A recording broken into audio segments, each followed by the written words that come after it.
गौतम बुद्ध के पिता का नाम शुद्धोधन था। वे कपिलवस्तु के राजा थे।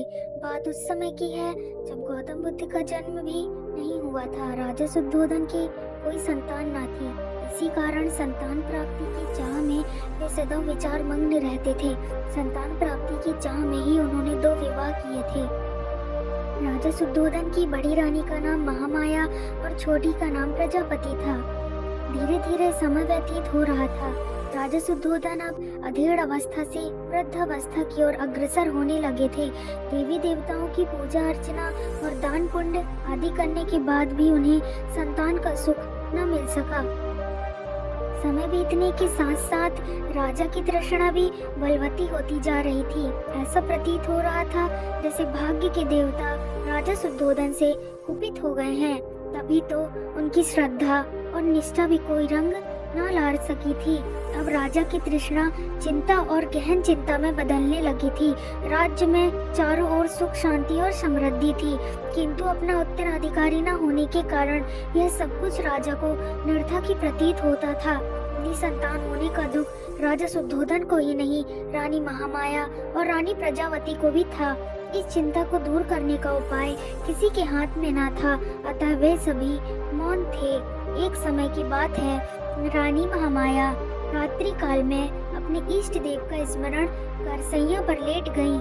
लेटते ही उनकी आंखें लग गईं और उनकी आंखों के सामने भिन्न भिन्न प्रकार के सुखद स्वप्न चित्र तैरने लगे।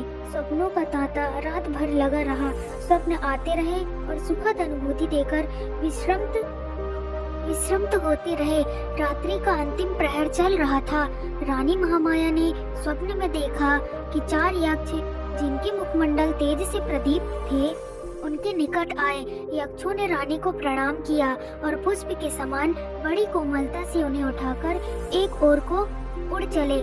जिस वायुमंडल से होकर यक्ष रानी को लेकर उड़ रहे थे उसमें बड़ी मनमोहक सुगंध व्याप्त थी। इस भीनी सुगंध ने रानी के अंतर मन को प्रफुल्लित कर दिया। यक्षों ने रानी महामाया को ले जाकर एक सर्वोन्नत पर्वत के शिखर पर बैठा दिया। वहाँ एक बहुत सुंदर आसन बना हुआ था। इस आसन पर विराजमान होकर रानी को बड़ा आत्मिक सुख मिला।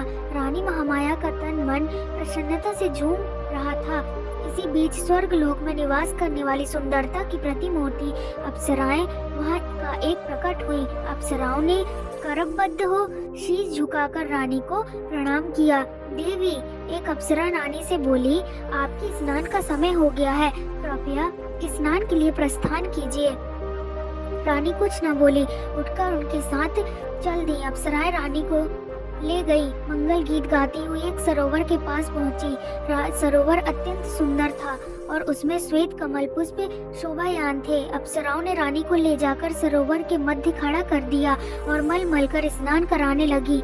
सरोवर का जल रानी के शरीर पर पड़ते ही उनकी काया कंचन जैसी हो गई। इस दिव्य जल के स्नान से रानी का भी शरीर अप्सराओं के समान सुंदर हो गया।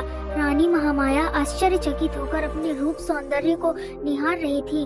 दिव्य जल से स्नान करने के बाद उनकी काया अत्यंत कमनीय और सुंदर हो गई थी। शरीर पर पड़ी हुई झुर्रियां भी पूरी तरह मिट चुकी थी। उन्हें ऐसा लगा था मानो उनका यौवन दिव्य रूप राशि के साथ पुनः लौट आया हो। उनका मन मुदित था। स्नान के बाद अप्सराओं ने रानी को अत्यंत सुंदर और बहुमूल्य वस्त्र पहनाए। भिन्न भिन्न प्रकार के आभूषणों से उनका श्रृंगार किया। इसके बाद अप्सराएं रानी को एक श्वेत मरमरी महल में ले गईं। विभिन्न प्रकार से उनका स्वागत सत्कार किया गया। एक अप्सरा अपने हाथों में दिव्य सामग्री से भरा थाल लेकर प्रकट हुई। उस खाद्य सामग्री से स्वादिष्ट सुगंध उठ रही थी। उसने खाद्य सामग्री रानी के सामने प्रस्तुत की। जब रानी ने उसका स्वाद चखा तो उनका तन मन आह्लादित हो उठा। दिव्य खाद्य सामग्री खिलाने के बाद अप्सराएं रानी महामाया को महल के एक दूसरे कक्ष में ले गईं। उस कक्ष में एक पुष्प सेज सजी हुई थी। अप्सराओं के आग्रह पर रानी पुष्प सज्जित सेज पर विश्राम करने लगी। उस सेज के सामने ही रानी को एक स्वर्ण शैल और उस पर मंडराता सुंदर हाथी अपने अत्यंत निकट प्रतीत हुआ था। हाथी ने कमल पुष्प से रानी के दाएं अंग पर धीरे से प्रहार किया और फिर लघु से लघुत्तर स्वरूप धरकर वह एकाएक रानी के गर्भ में समा गया। दोस्तों, अगर आपको ये कहानी पसंद आई हो तो चैनल को सब्सक्राइब करिएगा। मिलते हैं नेक्स्ट वीडियो में। धन्यवाद।